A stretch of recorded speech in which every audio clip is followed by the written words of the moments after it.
Manusia laki-laki dihiasi dengan perasaan senang cinta kepada perempuan. Itu biasa, normal, wajar. Tapi lalu Allah menurunkan aturan permainan. Yang kalau peraturan ini dilanggar akan membawa kerugian bagi manusia sendiri. Bahwa laki-laki senang sama perempuan itu normal. Agama membuat aturan silahkan senang, tetapi lewat satu pintu yang disebut nikah. Kalau peraturan ini diabaikan, yang rugi tentu manusia sendiri. Misalnya PLN keluarkan pengumuman, nanti malam mulai jam 6 sampai subuh listrik se-Jakarta mati total. Kita ingat, ini nanti malam saya giliran ronda. Pagi-pagi sudah kita siap beli batu baterai, masukkan ke dalam baterai. Dari sejak kita beli sampai sore itu baterai kita soroti terus. Tentu setelah sore soak batu baterai itu. Datang malam berangkat kita ronda. Kalau disoroti lagi kan baterainya sudah enggak terang lagi.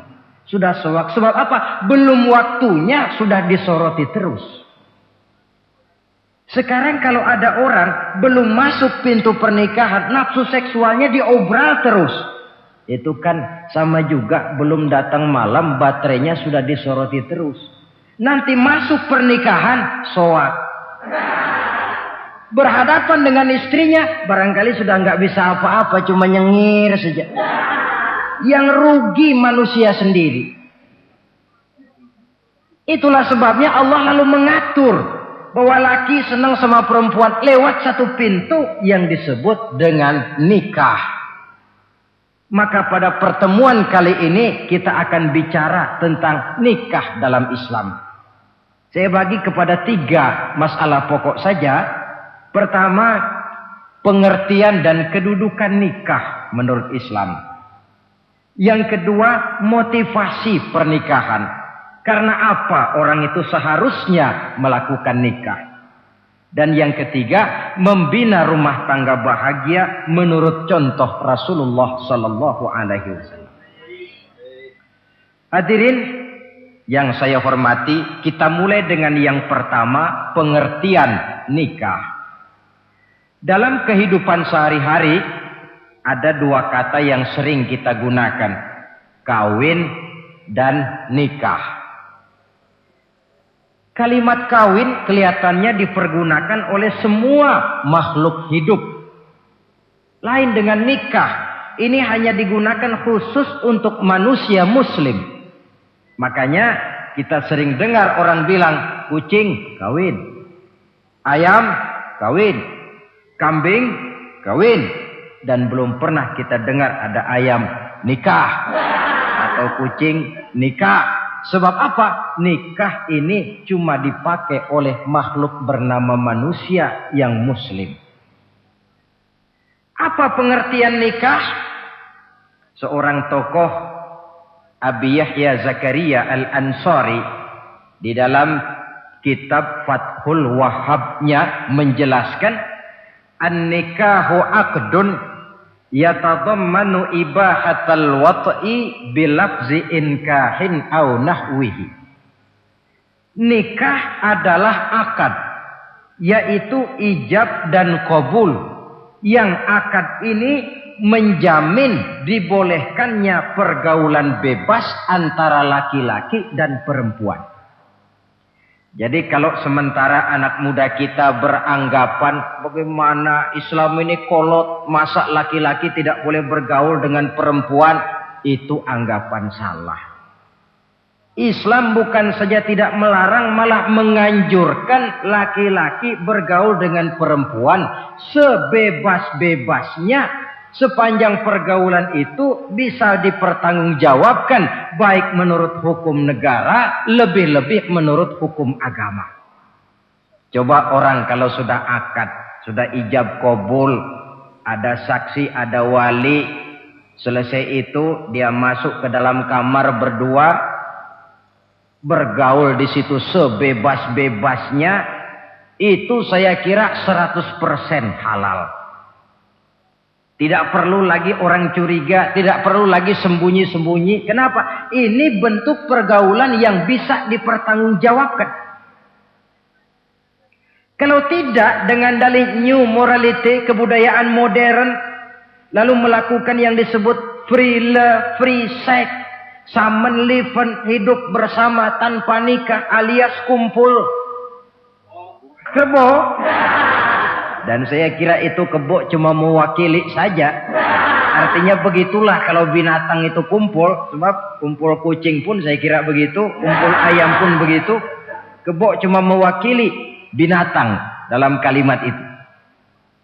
Tengoklah berapa banyak sudah bayi-bayi yang lahir ke dunia ini tanpa tahu kemana dia harus memanggil bapak. Berapa banyak gadis-gadis bergelimpangan jadi korban dari orang-orang yang tidak bertanggung jawab. Itu semua merupakan ironi. Maka menjauhkan manusia dari aturan agama pada hakikatnya sama dengan usaha membinatangkan manusia.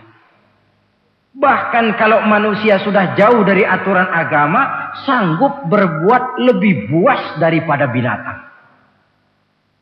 Kita tahu yang namanya bajing itu makanannya cuma kelapa. Tapi bajingan itu bukan cuma kelapa, kabel telepon doyan kok bajingan itu. Jauh lebih buas daripada yang namanya binatang. Maka agama ini mengatur agar manusia sebagai makhluk yang mulia hidup secara mulia. Jangan manusia kita ini, binatang saja.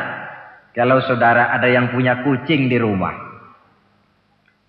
saudara taruh di depannya, saudara sendiri yang langsung kasih ikan di piring, kasih kucing. Aduh, dia akan makan dengan tenang, nikmat, lahap, tidak nengok kiri, tengok kanan. Kenapa? Dia yakin betul yang dia makan itu sudah resmi, sah. Sebab apa?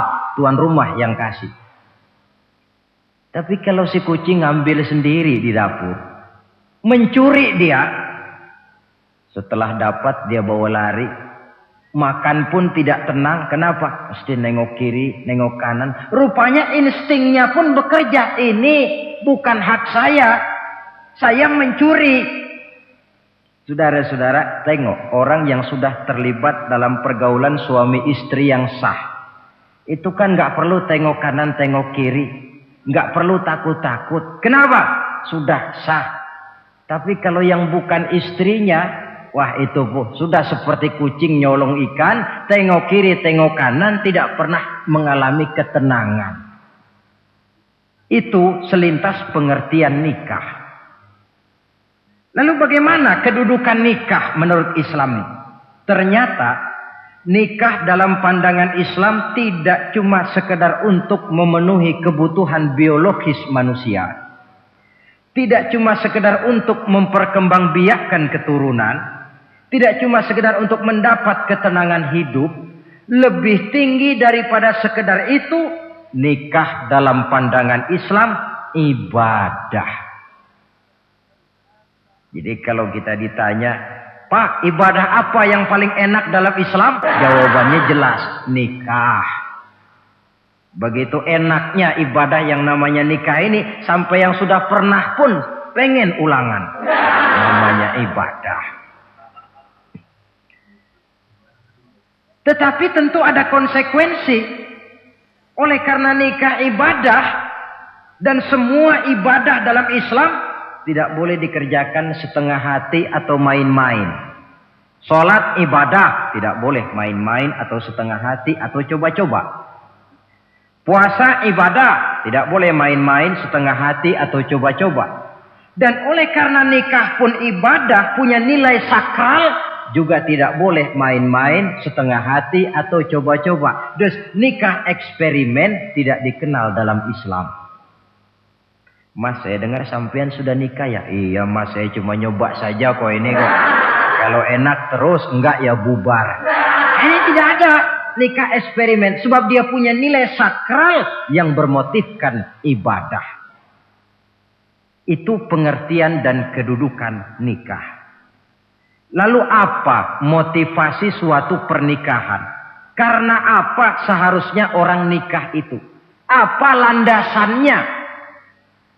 Saudara, hadis yang diriwayatkan oleh Imam Bukhari, Muslim, Abu Dawud dan Ibnu Majah dari Abi Hurairah menjelaskan Nabi bersabda, "Tunkahul mar'atu li arba'in." Nikahilah perempuan karena 4 perkara. Kalau dia perempuan tentu nikahilah laki-laki karena 4 perkara. Memilih jodoh, nah inilah lengkapnya konsepsi Islam. Memilih jodoh saja Islam itu memberikan petunjuk kok. Karena apa orang memilih jodoh itu? Kata Rasul yang karena 4 faktor. Pertama, 5 liha. Karena dia orang kaya. Cari yang kaya. Yang kedua, lihasabiha. Karena dia keturunan orang baik-baik. Cari keturunan orang baik-baik. Yang ketiga, lijamaliha. Karena dia cantik. Cari yang cantik. Dan yang keempat, lidiniha. Karena dia orang taat beragama. Cari orang yang taat beragama. Kalau berkumpul keempat-empatnya, rasanya surga dunia sudah. Coba lihat. Suami mana sih yang tidak bangga punya istri cantik, kaya, keturunan orang baik-baik, lalu taat beragama? Atau istri mana sih yang tidak bangga punya suami ganteng, kaya, keturunan orang baik-baik, dan taat pula beragama? Tapi kan terus terang yang kumpul keempat-empatnya kan boleh dibilang jenis makhluk langka ini. Sulit. Kadang-kadang cantik, kaya, akhlaknya kayak setan. Ada saja kurangnya. Oleh karena ada saja kurangnya, lalu Nabi memberikan stressing, penekanan. Fazfar bizatiddin taribat iyadak. Pilih orang yang taat melaksanakan agama, niscaya hidupmu akan berkah. Jadi motivasi suatu pernikahan hendaknya agama. Apa rahasianya? Mari kita lihat. Kalau orang memilih pasangan karena rupa yang cantik semata-mata, silakan, tapi jangan jadi motivasi utama. Kalau rupa yang cantik jadi alasan utama, saya yakin rumah tangga tidak akan tahan lama. Sebab apa? Pertama, yang namanya cantik itu relatif.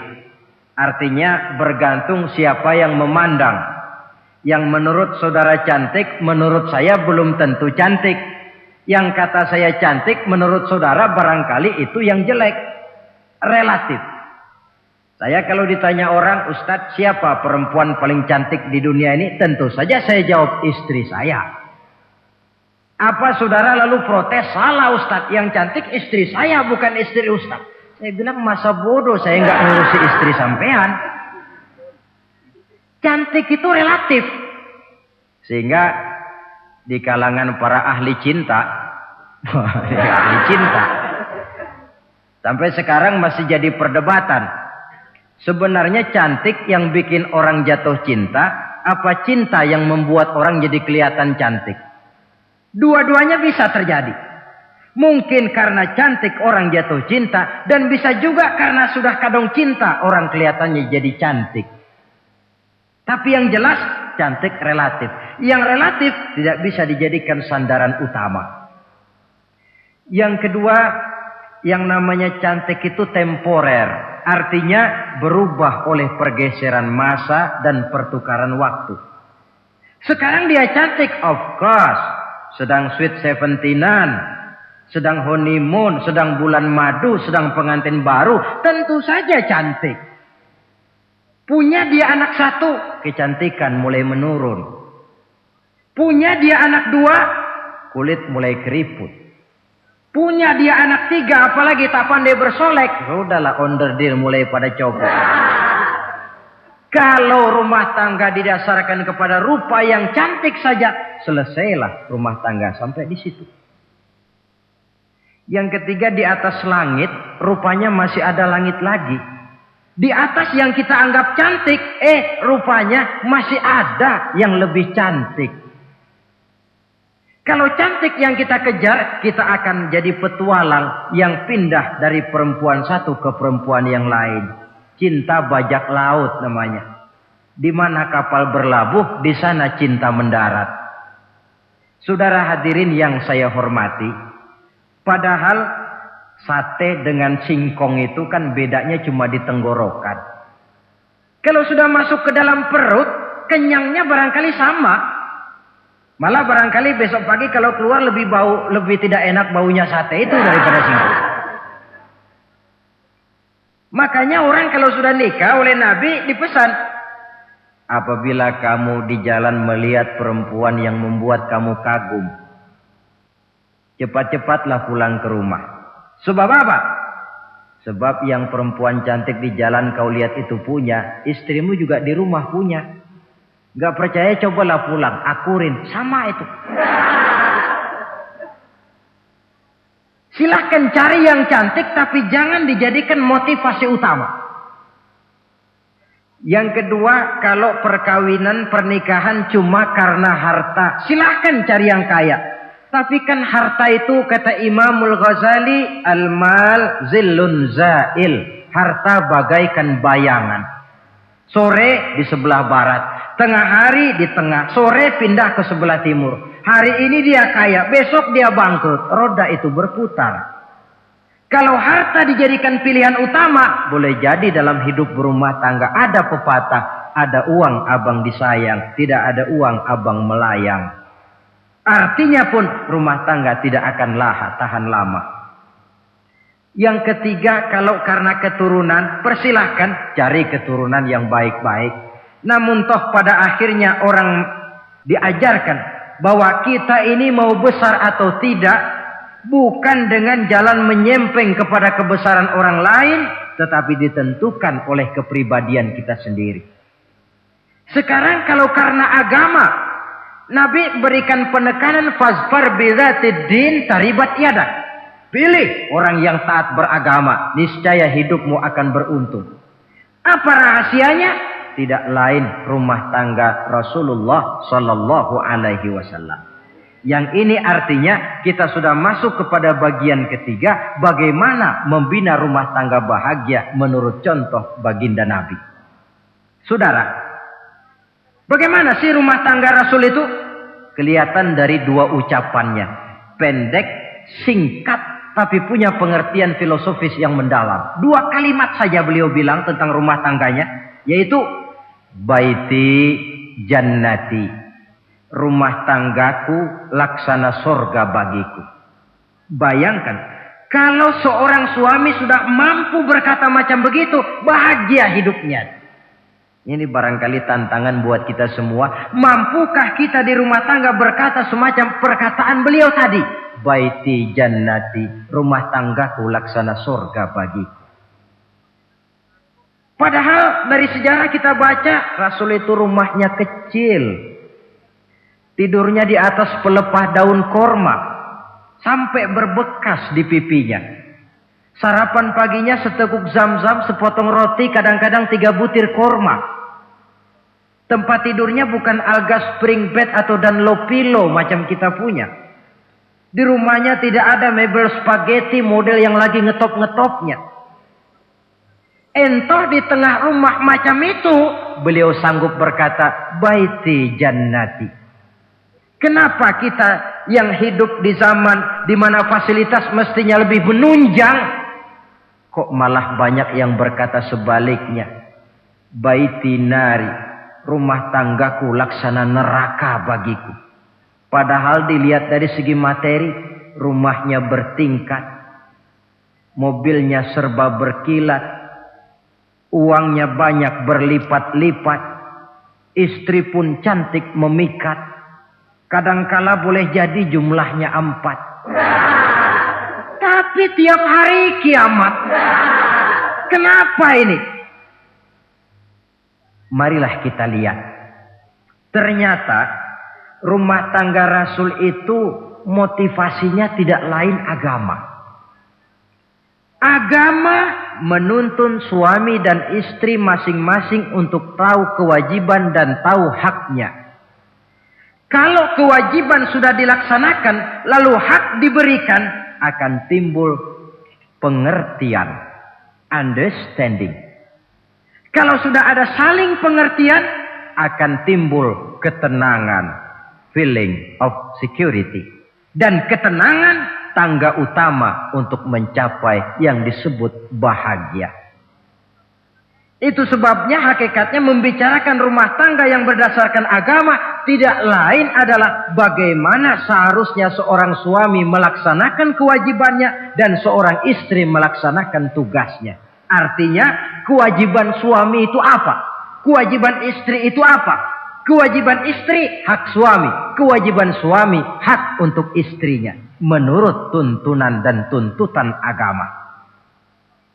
Saudara hadirin, menurut hadis riwayat Abu Dawud dari Muawiyah bin Haidah, satu hari Rasul ditanya, "Ya Rasul, apa sih hak istri-istri kami ini?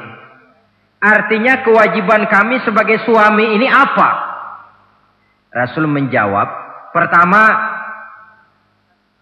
"Antat'amaha iza ta'imta."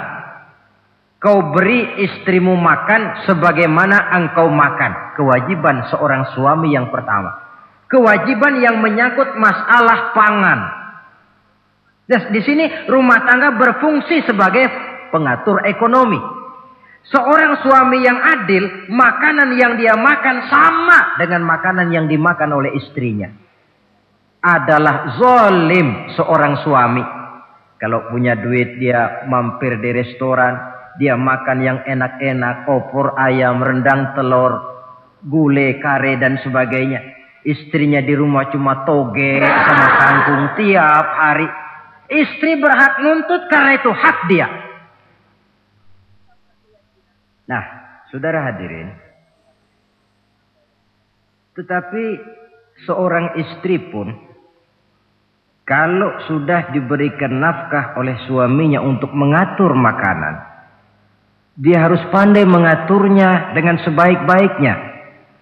Menu yang teratur, gizi yang lengkap, dan saya kira yang namanya 4 sehat 5 sempurna itu kan tidak berarti bahwa hidup ini harus serba mewah, tidak. Yang penting ada variasi sehingga tidak merangsang suami untuk makan di luar. Jangan misalnya tahu suaminya senang jengkol lalu tiap hari saja jengkol. Itu kan bisa kejengkolan suami. Dengan demikian, masalah yang kelihatannya sepele tetapi yang sebenarnya bisa menjaga keharmonisan atau malah keretakan rumah tangga harus kita perhatikan dengan sebaik-baiknya. Suami memberikan nafkah. Dari jumlah itu 60% lari ke kredit, 40% lari ke dapur.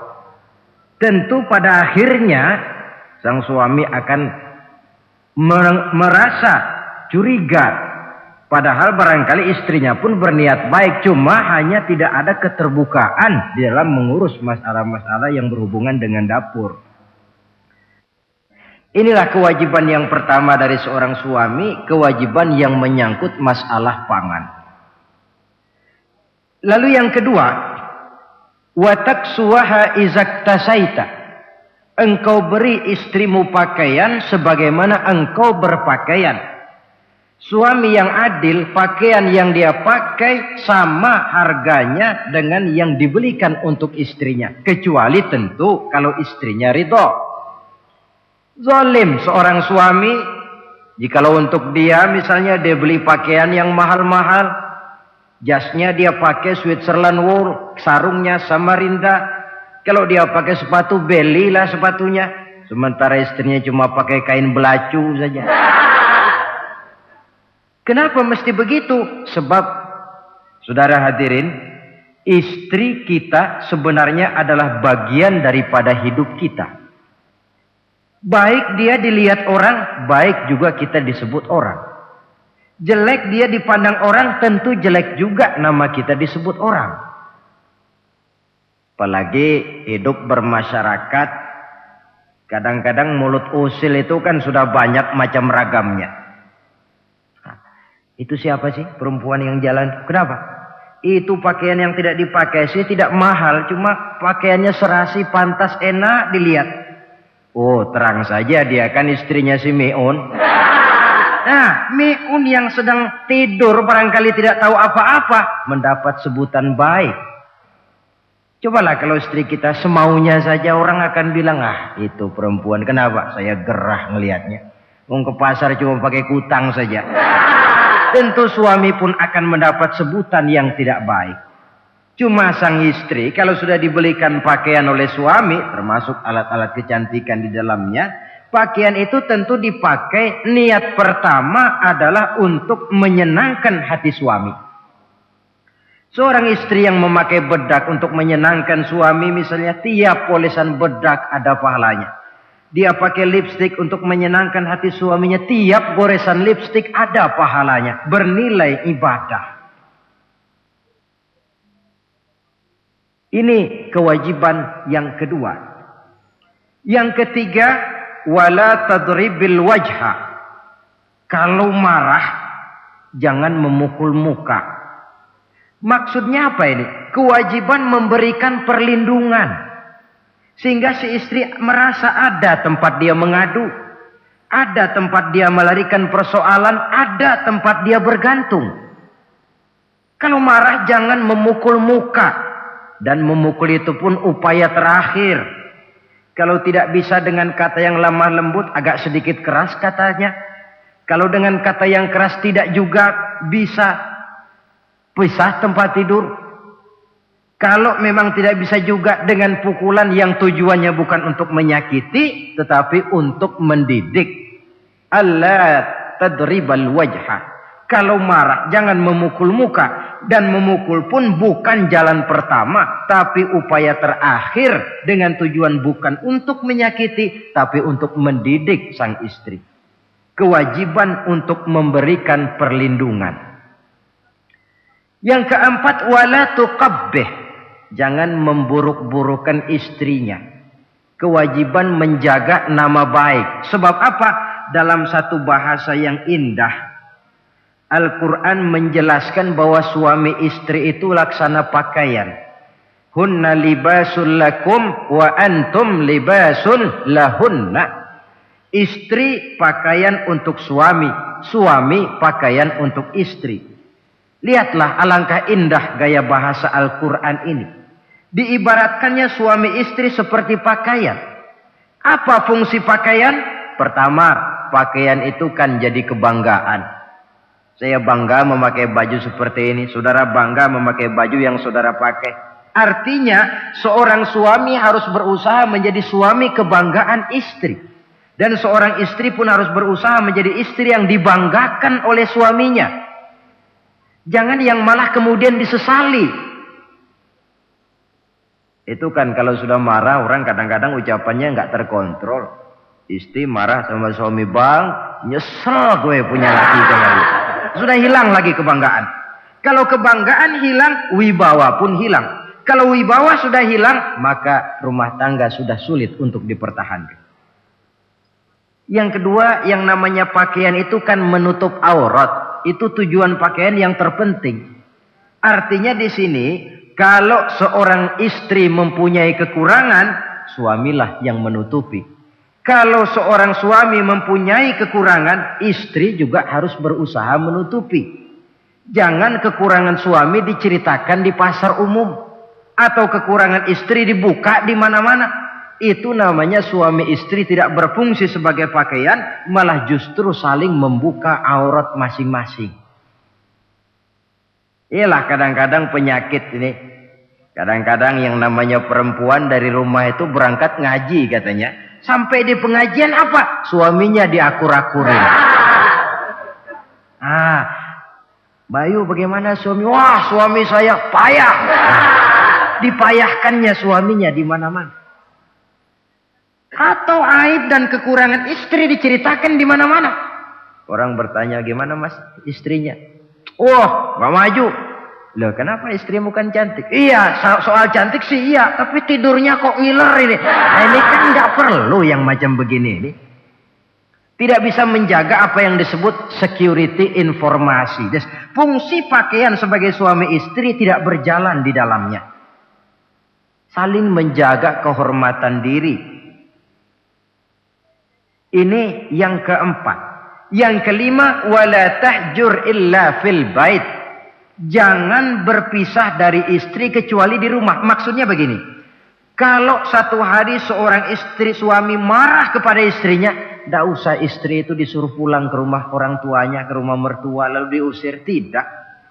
Cukup pisah tempat tidur saja. Ini maknanya wala tahjur illa fil baiti. Umpamanya, dek malam ini saya sedang tidak enak pikiran, kau tidur di kamar belakang lah, saya kamar depan. Cukup pisah tempat tidur saja. Tidak perlu istri dipulangkan ke rumah orang tuanya. Nanti umpamanya tengah malam turun hujan, udara dingin, pikiran berubah, berasa perlu. Kan tinggal manggil. Tidak jauh secara psikologis ajaran semacam ini bisa kita terima. Saudara hadirin yang saya hormati. Ini pada prinsipnya kewajiban seorang suami. Kewajiban yang menyangkut masalah pangan, sandang, perlindungan, memelihara kehormatan, dan menjaga ketenangan di rumah tangga dengan menyelesaikan persoalan di rumah tangga itu secara intern. Jangan belum apa-apa sudah mertua diundang, orang tua dibon. Persoalan belum tentu selesai, tapi masalah sudah meluas. Cobalah kita selesaikan intern dulu. Kalau kemudian ternyata dianggap perlu mengundang orang tua, mertua, keluarga, baru kita upayakan ke arah itu. Ini kewajiban suami dan ini merupakan hak istri. Lalu bagaimana kewajiban istri sekarang ini? Istri kewajibannya merupakan hak untuk suami. Saudara, dari hadis yang diriwayatkan Imam Ibnu Majah dari Ali bin Yazid dari Abi Umamah, Nabi bersabda, "Mastafadal mu'minu ba'da taqwallahi azza wa jalla khairan lahu min zaujatin salihah." Bagi seorang mukmin, sesudah dia mempunyai sifat takwa kepada Allah, tidak ada yang lebih membawa manfaat selain daripada istri yang salihah. Istri soleha itu yang bagaimana? Yang hidup mampu melaksanakan kewajibannya. Apa kewajibannya? Kata Nabi, pertama, in amaroha ata'athu. Kalau diperintah, dia taat. Kewajiban istri yang pertama, taat kepada suaminya. Begitu besar kewajiban taat kepada suami, sampai-sampai Nabi pernah menyatakan, "Lau kuntu amiran ahadan ayyasjuda li ahadin la amartul mar'ata an tasjuda li zawjiha."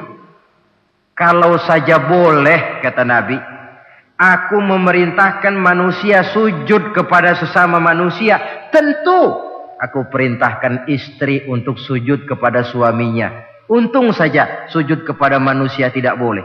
Kalau boleh, istri itu disuruh sujud kepada suami. Tentu karena besar hak suami atas dirinya. Yang kedua, ibadah sunnah tidak mendapat izin suami juga bukan saja tidak berpahala, malah berdosa. Umpamanya, pengantin baru, si istri kebetulan santri, malam minggu pesta, besoknya hari Senin. Si istri sudah kadang biasa hidup sebagai santri, hari Senin puasa sunnah. Dia bilang sama suaminya, "Bang, besok saya mau puasa sunnah nih, hari Senin." Kata suaminya, "Kalau kau puasa juga kau kejam. Lalu kau puasa aku disuruh ngapain?" Tidak diizinkan oleh suami, dia puasa juga. Bukan saja tidak mendapat pahala, malah berdosa. Sampai amalan yang sunnah pun tidak diizinkan oleh suami, berdosa. Apalagi amalan yang mubah. Apalagi amalan yang tidak ada dasar hukumnya, perintahnya. Sepanjang perintah suami tidak untuk maksiat kepada Allah, istri wajib untuk taat. Dalam hadis lain kita temukan Nabi bersabda, "Idza da'a ar-rajulu imra'atahu ila firashihi." Kalau seorang suami memanggil istrinya ke tempat tidur. Ini bahasa kinayah. Manggil ke tempat tidur kan tentu enggak perlu penjelasan. Masa mau nyambal di tempat tidur kan enggak.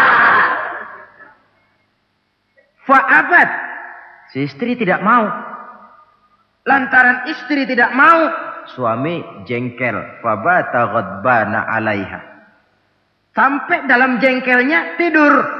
La'anat hal malaikatu hatta tusbiha. Istri macam itu dilaknat, dikutuk oleh malaikat sampai datang waktu pagi.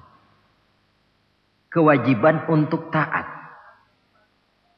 Namun sebaliknya, seorang suami pun jangan mentang-mentang istri wajib taat lalu overacting. Segalanya main tunjuk, segalanya main komando, segalanya main perintah. Sebab contoh yang diberikan oleh Rasul tidak begitu. Rasul kita baca dalam sejarah menjahit bajunya sendiri, memperbaiki kasutnya sendiri. Artinya yang bisa ya dikerjakan tanpa harus menggantungkan semuanya kepada sang istri. Kewajiban untuk taat. Nah, penutup tentang taat ini ada sebuah hadis pula di mana baginda Nabi bersabda, "Ayyumam ra'atin matat wa zawjuha anha radin dakhalatil jannah." Kalau seorang perempuan meninggal dunia, suaminya ridho kepadanya, maka perempuan itu akan masuk surga.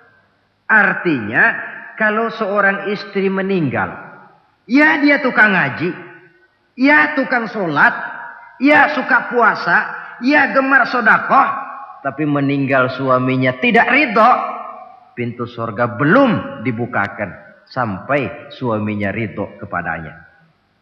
Ini menggambarkan tentang besarnya kewajiban taat seorang istri kepada suaminya. Ini kewajiban pertama. Lalu kewajiban yang kedua kata Nabi, wa in nazara ilaiha sarrathu. Kalau dipandang oleh suaminya, dia pandai menggembirakan, menyenangkan hati suaminya. Menjadi istri yang pandai menyenangkan hati suami. Siapa contohnya? Kita lihat misalnya istri Nabi diantaranya Sayyidatuna Khadijah radhiyallahu anha. Ketika Nabi pertama kali menerima wahyu berhadapan dengan malaikat Jibril, beliau kembali ke rumah dengan tubuh gemetar. Setibanya di rumah beliau berkata, "Zammiluni ya Khadijah." Khadijah, selimuti saya. Kenapa bang? Barusan datang malaikat Jibril, dia katakan begini-begini, saya khawatir Khadijah. Khadijah tahu suaminya sedang gelisah. Sebagai istri yang bijak beliau tampil, apa katanya? Kalla ma yukhzikallahu abada. Tidak apa-apa bang, jangan khawatir, Allah tidak akan menyusahkan abang buat selamanya. Ini istri yang pandai menyenangkan hati suami. Suami pulang dagang dari pasar, rugi. Istri tampil. Itulah bang, romantikanya dagang. Masa selamanya saja untung sekali-sekali lah, rugi. Si suami kan tidak terlalu pusing kepalanya. Jangan sudah di pasar rugi, sampai rumah istri pidato, peletar-peletor macam petasan. Dasar suami goblok, dagang saja rugi. Sudahlah di pasar rugi, sampai ke rumah digoblok-goblokin. Itu nanti suami kan bisa kena penyakit yang disebut broken home. Penyakit nggak betah di rumah. Seorang istri kalau suami sudah kena penyakit tidak betah di rumah, itu mesti siap-siap mental untuk dimadu. Nah, jadi kalau tidak dimadu bagaimana? Berusaha bikin betah suami di rumah. Suami pulang kantor jam 2, setengah 2 dandan, kalau perlu setel habis. Kalau perlu kelihatan suami akan datang, bukakan pintu, sambut dengan senyum. Apalagi kalau senyumnya Pepsodent. Saya kira suami bagaimanapun lelahnya, peras keringat, banting tulang, pulang mencari nafkah. Kalau kembali di rumah disambut dengan senyum, hilang capeknya. Tapi bayangkan, sudahlah di kantor capek, peras keringat, banting tulang. Sampai pula di rumah yang nyambut cuka sama kukusan. Udah asem, monyong. Suami mana yang kerasan tinggal di rumah? Menjadi istri yang pandai menggembirakan, menyenangkan hati suaminya. Bahkan diizinkan bohong untuk menyenangkan hati suami. Umpamanya, suami kebetulan habis obyeknya gol. Karena ingin menyenangkan istri, mampir di pasar beli kain batik. Si suami tidak tahu bagaimana kain batik yang bagus, beli saja sembarangan. Sudah kainnya kasar, warnanya norak, harganya yang mestinya murah jadi mahal. Dibawa pakaian itu pula. Istri lihat dan tahu kalau ini batik jelek, norak, kasar, harganya pun murah. Tapi dia ingin menyenangkan hati suaminya. Suaminya tanya, bagaimana dek kain batik ini? Waduh bang, bagus betul kain ini. Pinter bener abang milih warna ini. Emang yang kayak begini ini bang, coba lihat tetangga kita mana ada yang pakai kain kayak begini. Ya memang gak ada, jelek. Suami senang tentu. Lalu kain itu oleh istrinya, ngaji dipakai, keundangan dipakai, tidur dipakai, masak dipakai, nyuci pun dipakai. Suami makin bangga, wah kain yang saya beliin dipakai terus ini. Lain pula istrinya, dalam hati dia berpikir, biarin deh gue pakai terus biar cepat hancur, nggak ada urusan. Coba kalau waktu itu si istri jujur, dasar laki goblok, beli kain kayak begini, sono pulangin. Nah, mungkin suami yang sudah payah-payah mau menyenangkan hati istrinya malah berbalik pikirannya. Saudara hadirin, ini kelihatannya penting untuk menjaga suasana keharmonisan di dalam kehidupan berumah tangga. Begitu pula pengertian seorang suami.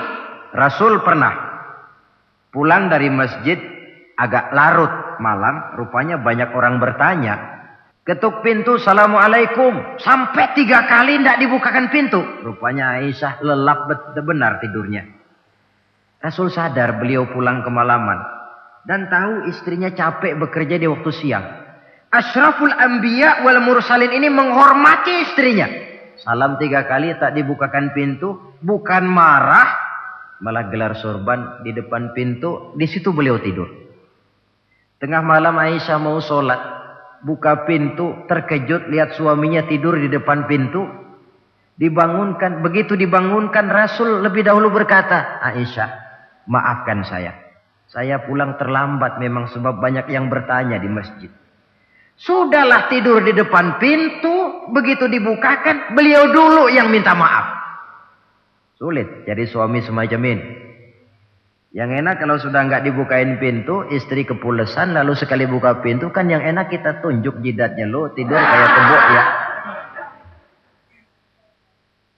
Saudara hadirin, menjadi istri yang pandai menyenangkan hati suaminya. Sebab tidak ada seorang suami bisa sukses, baik di medan tugas, di masyarakat, di kantor, di toko, di tempat manapun, kalau tidak ditunjang oleh peran serta dari para istrinya. Karena itulah perempuan walaupun peranannya tidak begitu kelihatan, sebenarnya sangat menentukan.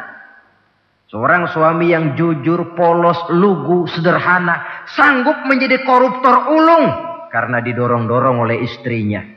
Merangsang ketamakan suami. Istri dibakar oleh tetangganya. Bang, kenapa? Kau kan di kantor kepala bagian. Lalu, tangga kita pegawai kecil saja bang. Tapi coba lihat istrinya kalau pakai gelang kayak pelek beca bang gelangnya. Kau kepala bagian gak bisa beliin saya macam gitu, kepala bagian goblok. Lalu bagaimana bu, gaji saya kan sudah jelas segitu. Iya, kamu kan kepala bagian. Apaan kayak di kantor sabet. Kalau sudah main sabut-sabutan begini, sudah merangsang suami untuk berbuat yang tidak baik. Kecil, tidak begitu kelihatan, tapi sangat menentukan.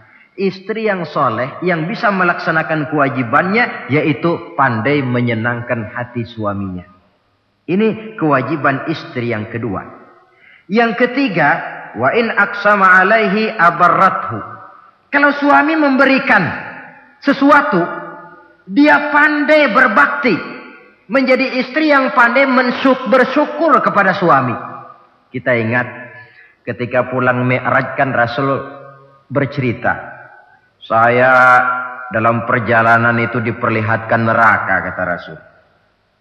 Saya lihat kok isinya kok lebih banyak perempuan daripada laki-laki. Nah, sahabat heran, ya Rasul, lebih banyak perempuan? Iya. Apa mereka tidak sholat? Sholat. Apa mereka tidak pernah hadir di majelis taklim? Oh, rajinan dia sama suaminya. Ada apa? Tidak pernah baca Quran? Rajin. Lalu kenapa kok isinya kebagian besar perempuan? Rasul menjawab, hunna yakfurnal ashir. Mereka umumnya tidak pandai bersyukur kepada suaminya. Hujan panas setahun dibalas dengan hujan sehari.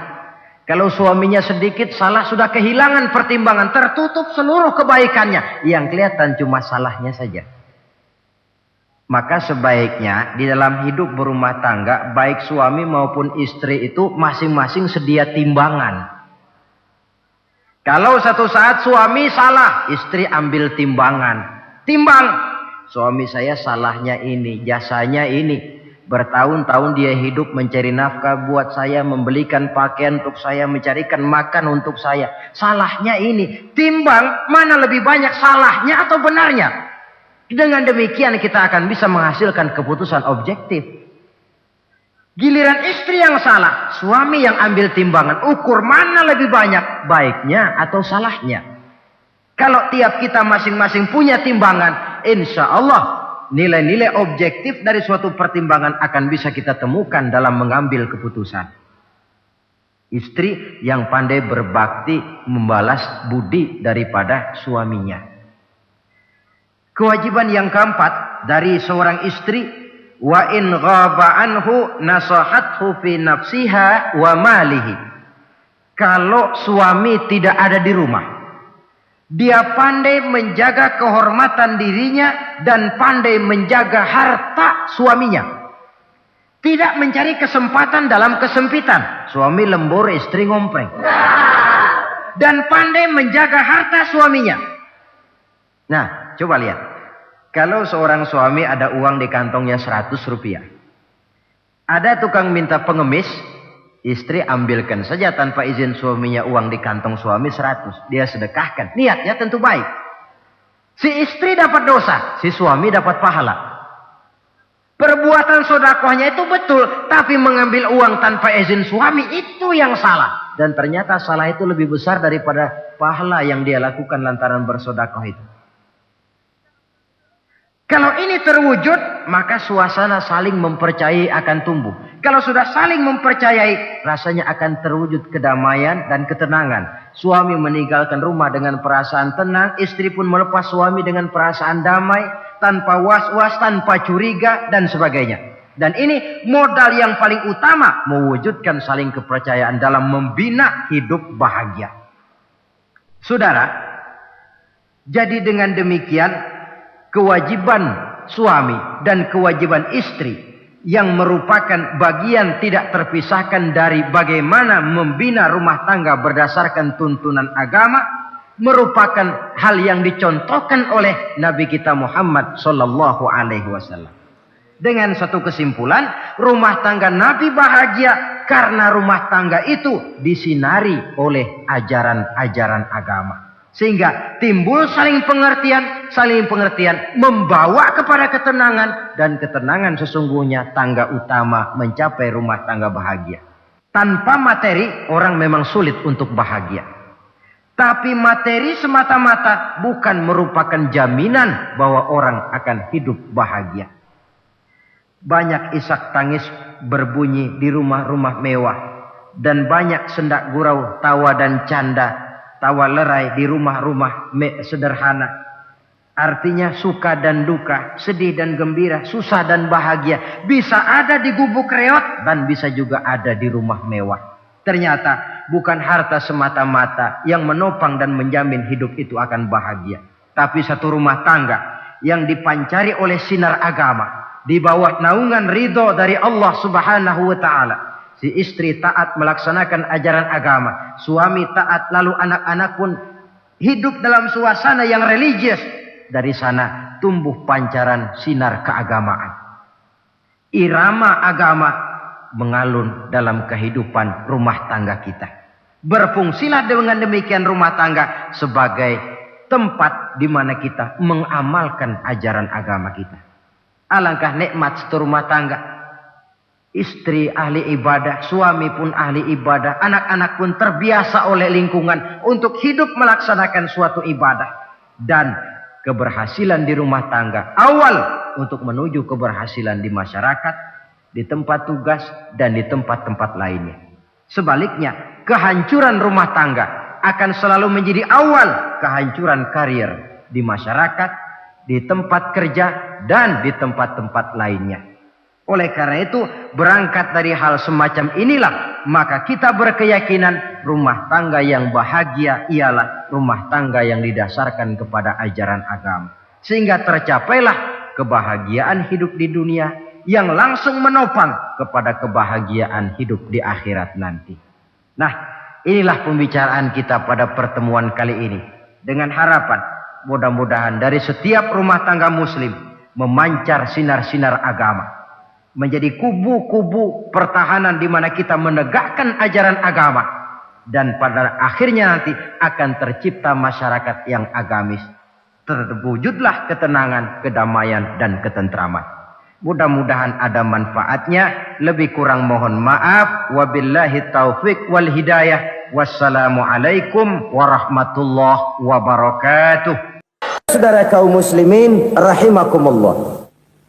Harta adalah amanat dan akan kita pertanggungjawabkan. Allah melebihkan rizki sebagian kita dari yang lain agar kita saling tolong menolong, bantu membantu. Nabi janjikan siapa yang meringankan beban saudaranya muslim di dunia, Allah akan meringankan bebannya di akhirat nanti. Sebuah jaminan dari baginda Nabi. Si orang yang kita bantu barangkali tidak bisa membalas, Allah yang akan membalas lewat jalan lain yang tidak pernah kita sangka-sangka. Selalu berusaha menyimpan sesuatu yang bisa membawa manfaat, baik untuk dirinya, untuk anak cucunya, maupun untuk keluarganya, untuk masa kini dan masa depannya. Kadang simpanan itu berbentuk uang, kadang berupa tanah, lain saat berbentuk pabrik, dan lain sebagainya.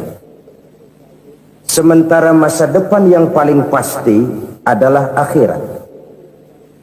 Jika untuk masa depan dunia kita rela memeras keringat, membanting tulang, pergi pagi dan pulang petang, menyimpan uang, menyimpan tanah, menyimpan pabrik, pernahkah kita merenung jika satu saat kiamat datang, kita dibangkitkan dari kubur masing-masing, berdiri di padang mahsyar untuk mempertanggungjawabkan seluruh kegiatan hidup kita di dunia ini. Lalu kita akan menuju ke alam akhirat. Sudahkah kita mempunyai simpanan untuk akhirat kita? Pada pertemuan kali ini saya ingin menyampaikan sebuah hadis di mana Rasulullah sallallahu alaihi wasallam bersabda, "Arba'un min kanzil jannah." Simpanan sorga ada 4 macam.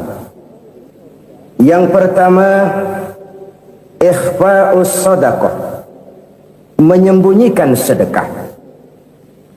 Saudara-saudara kaum muslimin, sebagaimana yang kita maklum bahwa Allah Subhanahu wa taala melebihkan sebagian rezeki dari kita terhadap yang lain. Ada yang kaya, ada yang setengah kaya, ada yang miskin, ada yang setengah miskin, dan selanjutnya.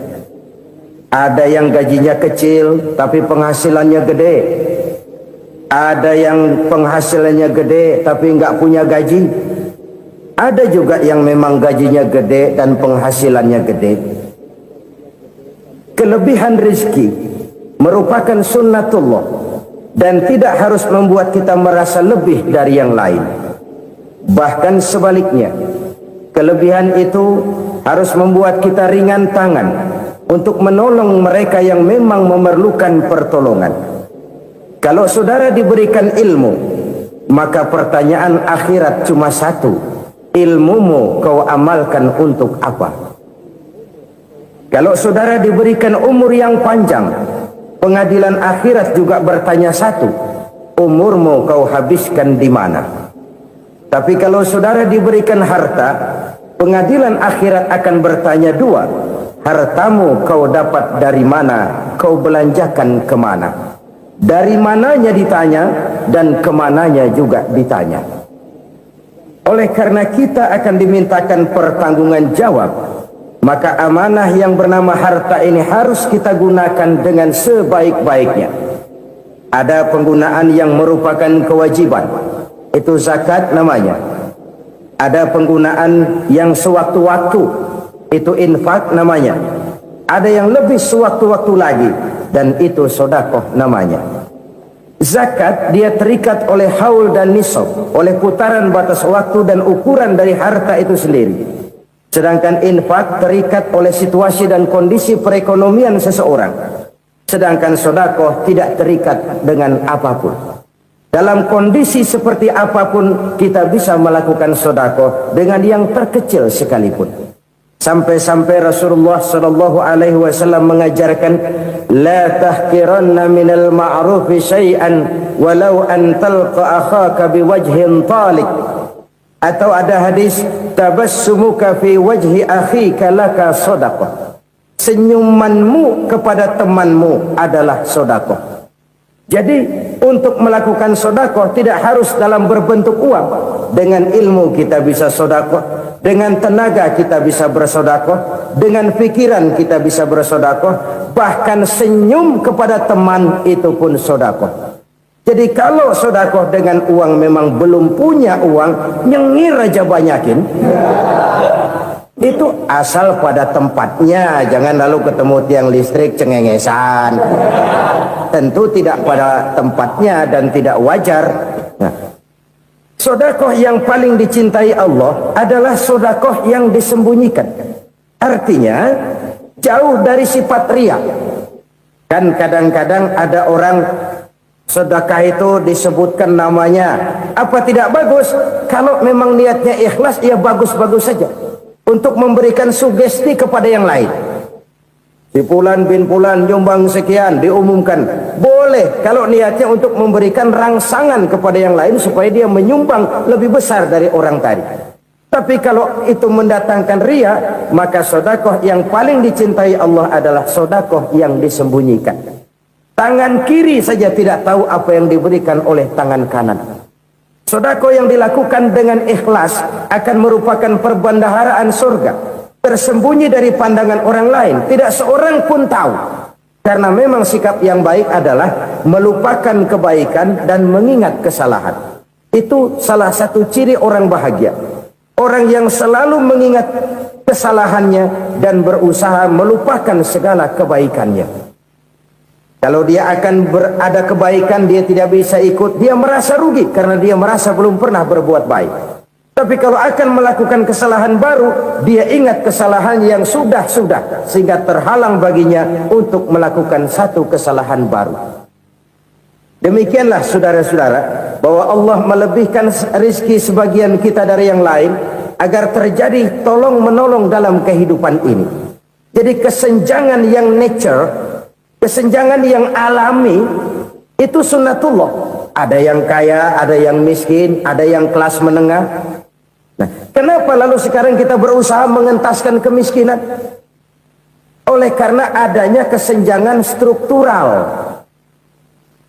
Kalau yang kaya bisa semakin kaya, kenapa yang miskin tidak bisa naik jadi ikut sedikit kaya? Sebab pada dasarnya Islam adalah agama yang sejak turunnya sudah berupaya memerangi kemiskinan. Bahkan dikatakan kemiskinan itu mendekatkan kepada kekufuran. Orang kalau miskin udah dekat banget sama kafir. Gampang menjadi kafir.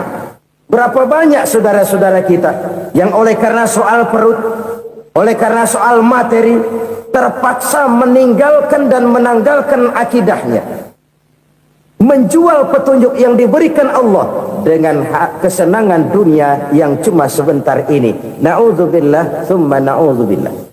Jadi makin kita sembunyikan satu sedekah, semakin banyak perbendaharaan kita di surga. Sedekah yang paling dicintai Allah adalah sedekah yang disembunyikan.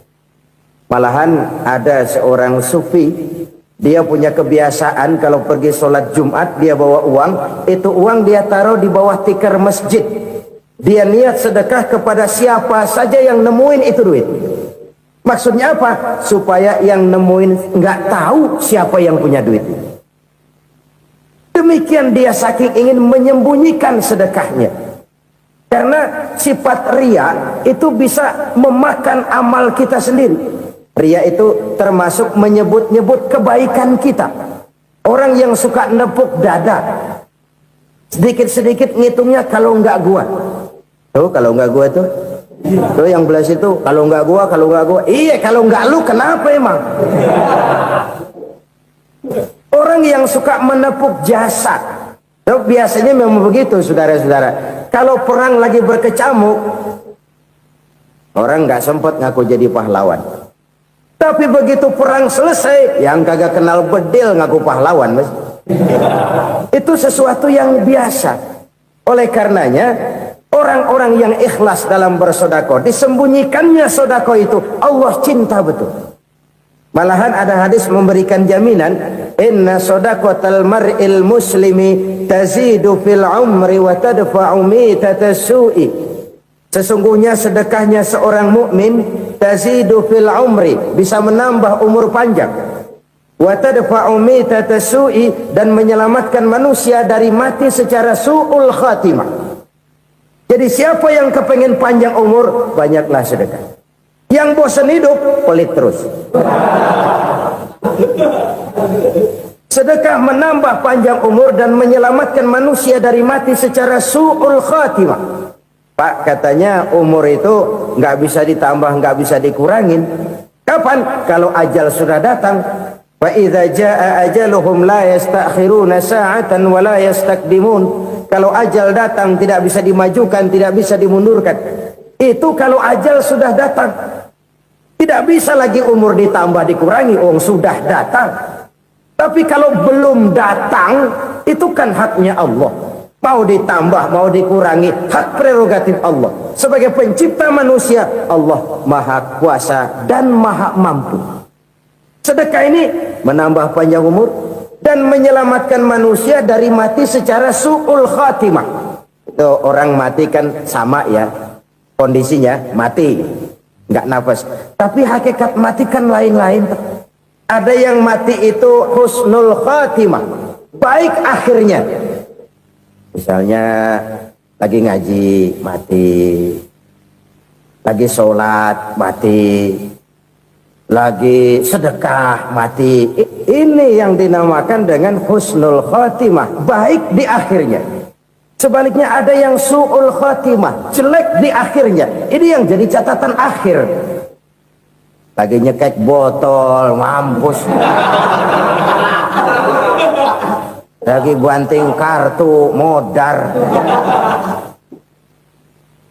Su'ul khatimah, jelek pada akhirnya. Sedekah menyelamatkan manusia dari mati secara su'ul khatimah. Dan kita semua kepengen mendapat husnul khatimah, jauh dari su'ul khatimah.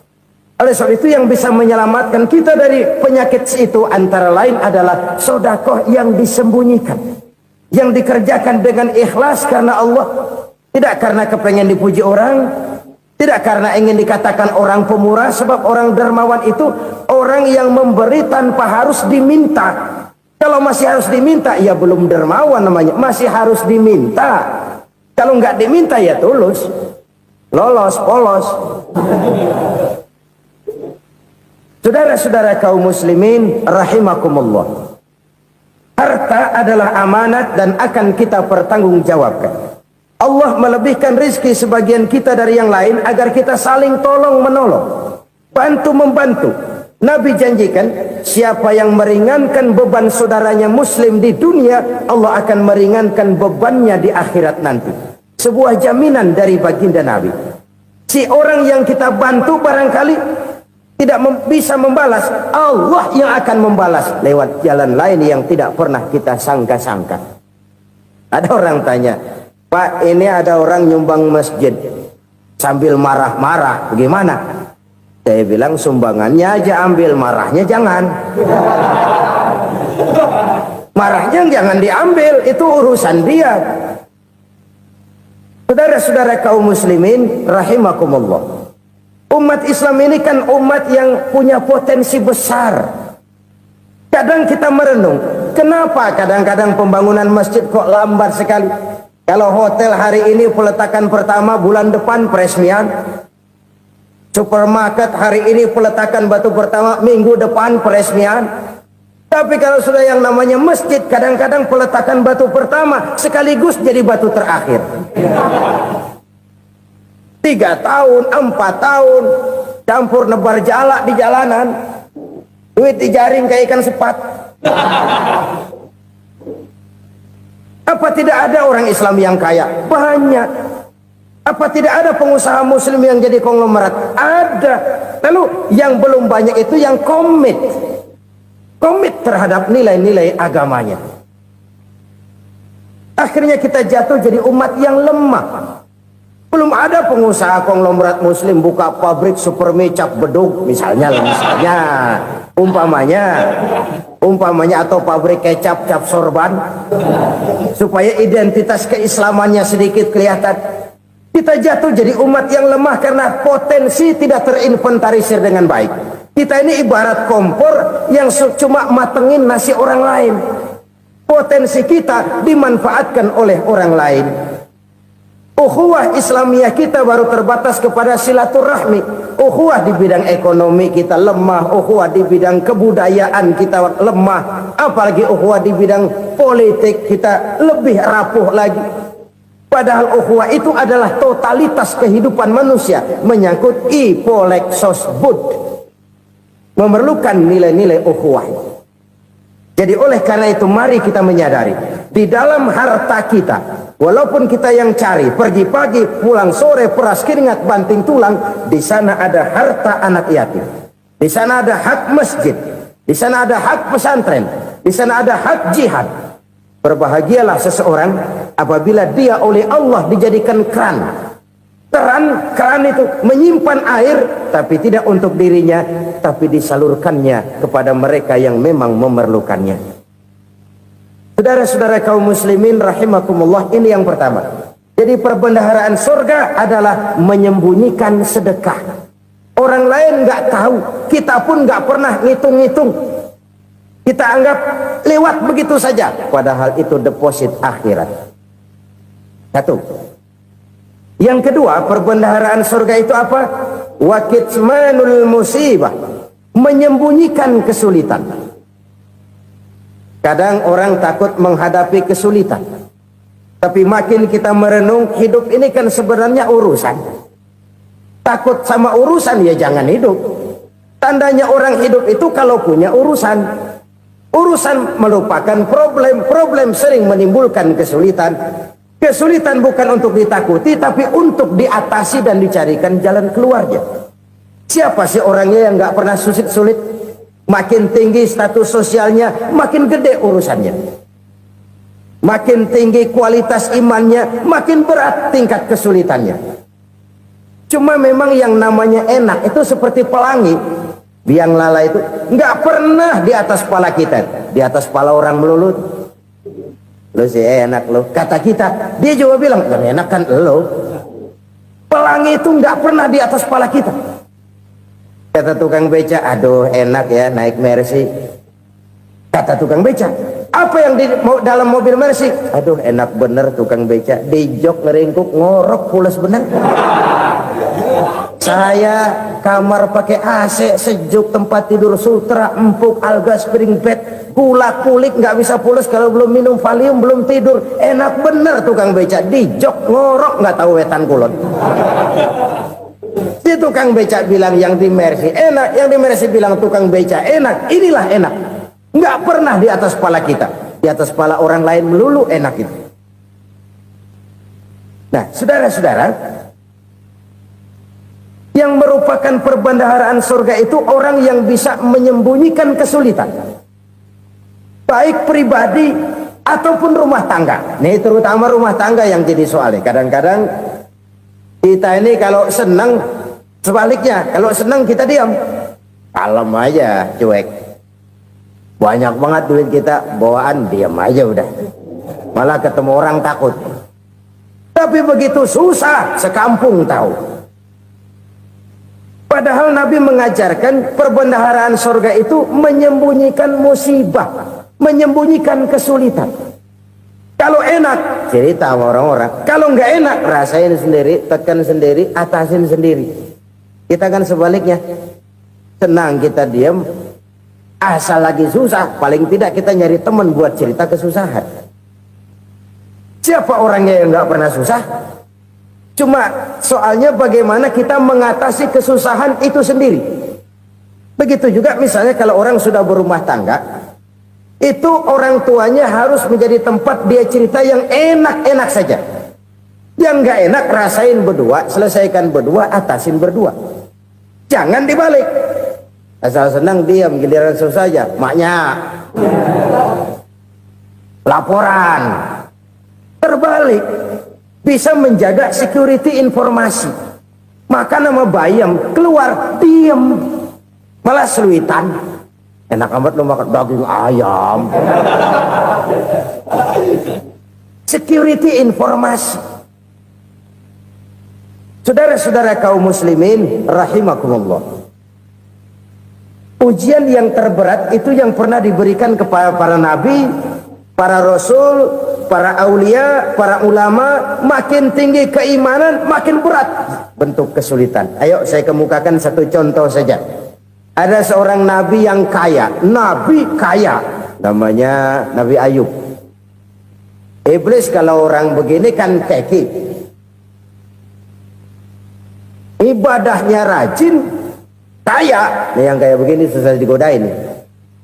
Kalau ibadahnya rajin, miskin, enggali bisa disogok. Sini imannya mantap, ibadahnya rajin, kaya, nabi lagi. Oh, tapi namanya iblis nggak kurang akal. Laporan, Tuhan, kenapa Les?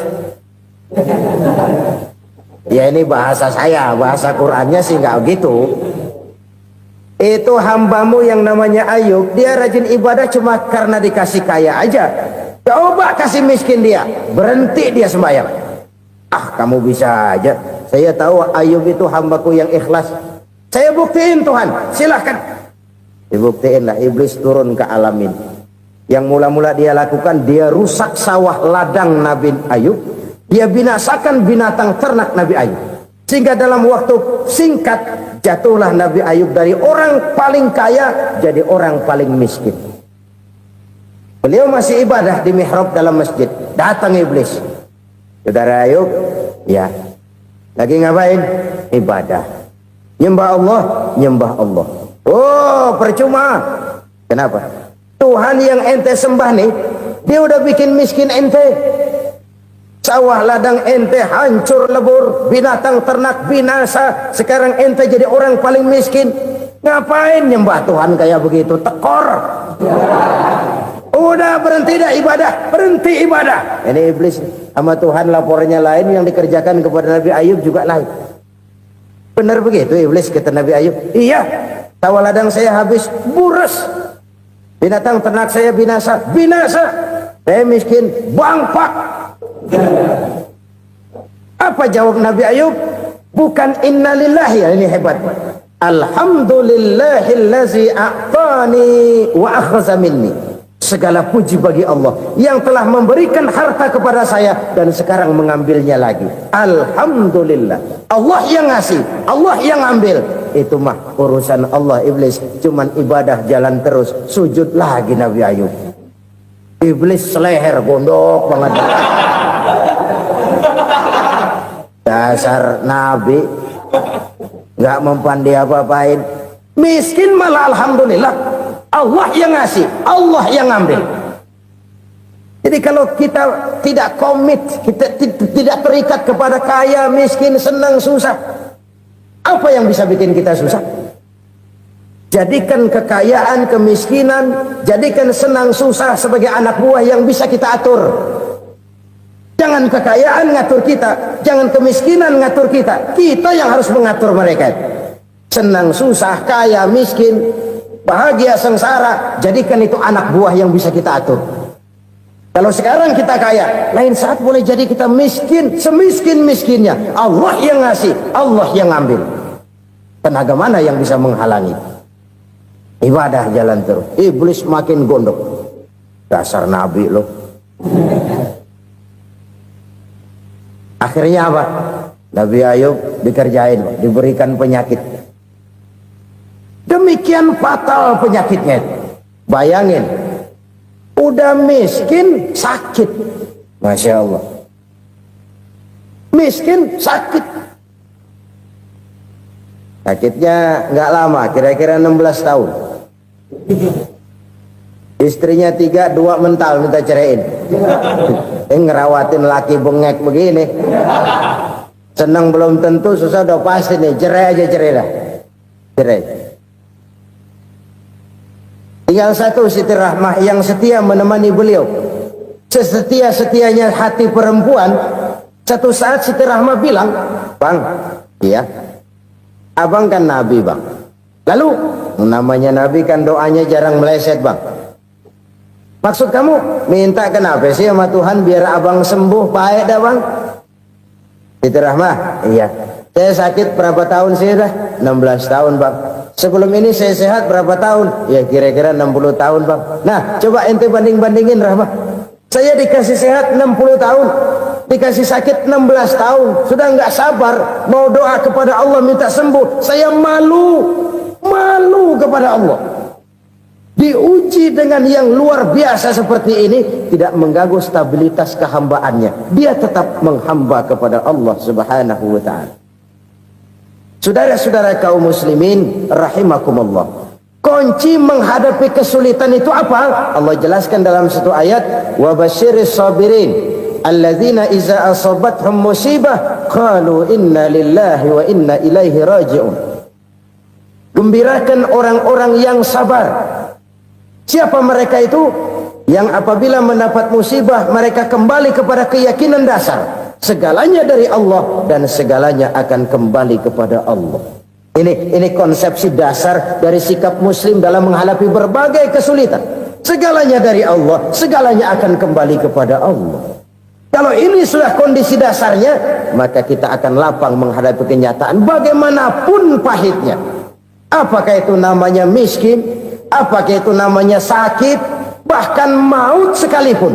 Maut sekalipun. Segalanya dari Allah, segalanya akan kembali kepada Allah. Ini sikap hidup, bukan sekedar ucapan. Kita kadang-kadang menjadikannya sebagai ucapan. Mulutnya sih nggak berhenti, innalillahi wa inna ilaihi raji'un, tapi nangisnya terus gerung-gerungan. Bukan itu, ini kesadaran moral. Kalau segalanya dari Allah, segalanya kembali kepada Allah, kan sebenarnya cuma nunggu giliran. Hari ini saya nyembayangin dia, entah hari apa saya disembayangin orang. Hari ini saya antar dia ke kubur, entah hari apa orang nganterin saya ke kubur. Hari ini saya tahlilkan dia, entah nanti kapan orang tahlilkan saya. Segalanya dari Allah, segalanya akan kembali juga kepada Allah. Oleh sebab itu saudara-saudara, kesulitan bukan untuk ditakuti. Kesulitan justru untuk diatasi, dicarikan jalan keluarnya. Dan tidak ada orang yang tidak pernah mendapat kesulitan. Tidak ada. Semakin tinggi status sosial, semakin tinggi kualitas keimanan, semakin besar juga tingkat kesulitan. Hanya saja bagaimana cara kita mengatasinya. Dan Al-Quran menyatakan, inna ma'al usri yusra. Di balik kesulitan itu pasti ada kemudahan. Roda itu berputar. Karena itu Rasulullah sallallahu alaihi wasallam mengingatkan kepada kita, ta'arraf ila Allah fir raha ya'rifka fis syiddah. Ingatlah kepada Allah di waktu kamu senang, supaya Allah ingat kepada kamu di waktu kamu susah. Kalau waktu senang kita ingat kepada Allah, kita susah, Allah tidak akan meninggalkan kita. Tapi kalau waktu senang kita jauh dari Allah, sujud tidak sempat, dengan masjid jauh, ketika senang kita lupakan Allah, nanti begitu kita susah, Allah lupakan kita, dan itu menyakitkan. Oleh karena itu orang-orang tua kita dulu bilang, kalau lagi sehat ingat-ingat lu bakal sakit nanti. Kalau lagi kaya ingat-ingat satu saat kita bakal jatuh miskin. Bahkan kalau lagi muda ingat-ingat kita bakal tua. Dan yang terpenting, kalau lagi hidup ingat-ingat kita bakal mati. Saudara-saudara kaum muslimin rahimakumullah. Jadi yang kedua yang merupakan perbendaharaan surga, menyembunyikan musibah. Saudara-saudara kaum muslimin rahimakumullah. Hal ketiga yang merupakan perbendaharaan surga adalah wasilatur rahmi. Orang yang suka bersilaturahmi. Sebagaimana yang kita maklum bahwa manusia adalah makhluk yang disebut zon politika. Makhluk sosial yang tidak mungkin hidup sendiri-sendiri. Betapa dan siapapun kita memerlukan orang lain. Bodoh betul manusia kalau tinggal di tengah masyarakat tapi tidak mau bermasyarakat. Merasa hebat sendiri, pinter sendiri, gagah sendiri, kaya sendiri. Mungkin kalau mati juga ngubur sendiri. Jangankan kita di sini, di sorga saja Nabi Adam waktu sendirian bengong melulu, mondar mandir. Allah tegur dam sepi dam. Ya ini kalau bahasa saya. Iya Tuhan, sepi ini nggak ada coret-corekan pisan ini. Diciptakan Siti Hawa baru anteng Nabi Adam. Itu di surga. Cobalah. Umpamanya saudara tinggal di Jakarta nih. Kaya bener. Apaan aja di Jakarta punya saudara dah. Jembatan Semanggi ambil. Monas buntel bawa pulang. Hotel-hotel ambil semua. Cuman tinggal di Jakarta sendirian, apa enaknya? Betapa dan siapapun kita perlu orang lain. Tidak ada seorang pun yang bisa memenuhi kebutuhan hidupnya secara sendiri-sendiri. Nah, Islam telah menyelamatkan manusia dari ras diskriminasi, mengikat manusia dengan persaudaraan yang berlandaskan kepada akidah. Karena itu dianjurkan bersilaturahmi. Bahkan Nabi menyatakan, man arada ayyubsata lahu fi rizqihi wa yunsa'a fi atharihi falyasil rahimah. Siapa yang kepengen diluaskan rezekinya dan dipanjangkan usianya, banyaklah ia bersilaturahmi. Siapa yang kepengen dimudahkan rezekinya, hendaknya ia banyak bersilaturahmi. Kalau banyak teman, kesulitan kan paling tidak ada tempat cerita. Udah susah, sendirian kita pikirin diri, nggak ada tempat tukar pikiran. Cepet banget sama bengek. Dilawan sendiri. Nah, secara makro kita bisa berkata, tidak mungkin ada kemenangan kalau tidak ada kekuatan. Tidak ada kekuatan kalau tidak ada kesatuan dan persatuan. Tidak mungkin ada kesatuan dan persatuan tanpa semangat silaturahmi. Kalau umat Islam mau menang, dia harus kuat. Kalau umat Islam mau kuat, dia harus bersatu. Kalau umat Islam mau bersatu, dia harus membudayakan silaturahmi ini. Bahkan sampai-sampai kata Nabi, kalau bisa cari nilai tambah. Apa? Silman qata'ak. Bersilaturahmilah kau kepada orang yang marah denganmu. Masya Allah, indahnya ajaran agama kita. Orang yang marah pun kepada kita, kata Nabi, kalau bisa bersilaturahmilah kepadanya, kepada orang yang marah itu. Di situ nilai tambah. Cuman jujur nih hadis, ngucapinnya gampang, ngamalinnya yang berat banget. Orang marah sama kita disuruh silaturahmi, ada apa malu? Lu marah, ada gua marahan lagi. Tunggu pikirin. Saudara-saudara kaum muslimin rahimakumullah. Tapi ini yang diajarkan, bahkan ini yang dicontohkan oleh baginda Rasul. Bagaimana begitu mudah, misalnya satu saat Abu Jahal ini ngatur strategi bagaimana bikin Muhammad celaka. Dia gali lubang di depan tempat tidurnya. Dia tutupin daun korma. Terus dia panggil seseorang, ke sini. Kasih tahu Muhammad, pamannya sakit keras, minta ditengokin. Berangkat orang ini ke sana. Muhammad, labbaik. Pamanmu sakit keras, dia minta ditengokin. Baik, saya akan datang menjenguk beliau. Berangkatlah Nabi ke rumah Abu Jahal tanpa prasangka apapun. Abu Jahal udah pasang setil, selimut 3 rangkap setengah dipakai, persis kayak orang meriang. Tapi sembari ngintip dari balik selimut, begitu Muhammad buka pintu, nah masuk perangkap nih. Muhammad jalan menuju tempat pembaringan. Makin lama makin dekat, makin lama makin dekat, makin dekat ke lubang yang dipasang oleh Abu Jahal itu. Dalam hati Abu Jahal, terus dah jatuh, mampus dah lo ini. Mampus lo hari ini nih. Apa yang terjadi? Malaikat Jibril datang. Muhammad, pamanmu cuma pura-pura sakit. Di depan tempat tidurnya ada lubang perangkap supaya kamu jatuh ke situ. Udah, kamu pulang. Balik kanan Nabi. Udah hampir jatuh ke lubang, balik kanan, pulang. Bayangin kecewanya Abu Jahal. Muhammad dikit lagi, Muhammad dikit lagi. Enggak paman, saya pulang aja. Emosi bangun dari tempat tidur, enggak sadar kalau lagi pura-pura sakit. Lompat ngejar Nabi, dia lupa dengan lubang yang dia gali. Pusrak, nyemplung sendiri ke dalam lubang.